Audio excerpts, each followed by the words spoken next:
Bayangkan sebuah desa terpencil di kawasan timur Indonesia. Akses jalan yang rusak, listrik yang terbatas, jaringan internet yang hampir tidak ada, fasilitas air juga sanitasi yang minim. Dalam kondisi seperti ini, bagaimana mungkin masyarakat bisa keluar dari lingkaran kemiskinan?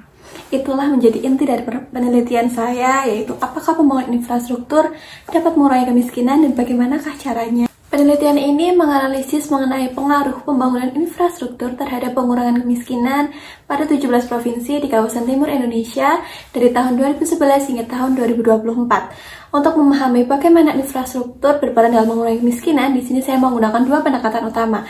Yang pertama itu untuk mengkaji dampak langsung, kemudian pendekatan kedua itu untuk melihat dampak tidak langsung. Yang pertama, untuk melihat dampak langsung, saya melihat dari masing-masing infrastruktur yang terdiri dari jalan, listrik, internet, akses air, dan juga akses sanitasi terhadap pengurangan kemiskinan. Saya mengkaji pengaruh langsung dari masing-masing infrastruktur yang terdiri dari jalan, listrik, akses internet, akses air, dan juga akses sanitasi terhadap tingkat kemiskinan di kawasan timur Indonesia. Kemudian yang kedua, untuk melihat pengaruh tidak langsungnya, saya menggunakan Indeks Pembangunan Infrastruktur atau IP yang merupakan indeks komposit dari kelima infrastruktur dasar tersebut.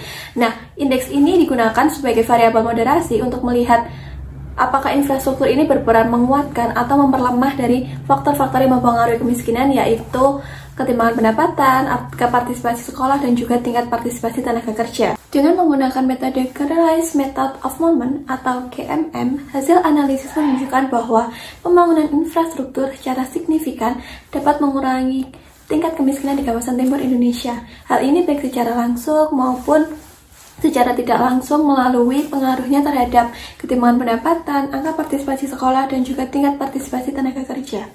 Temuan ini menunjukkan bahwa infrastruktur bukan hanya tentang jalan atau kabel, tapi tentang membuka peluang sosial ekonomi di masyarakat. Di kawasan timur Indonesia, membangun infrastruktur berarti membangun akses, memperkuat produktivitas, dan juga meningkatkan pilihan hidup di masyarakat. Jika pembangunan infrastruktur dilakukan secara merata dan juga tepat sasaran, maka ia akan menjadi saluran nyata dalam pengurangan kemiskinan yang sangat efektif.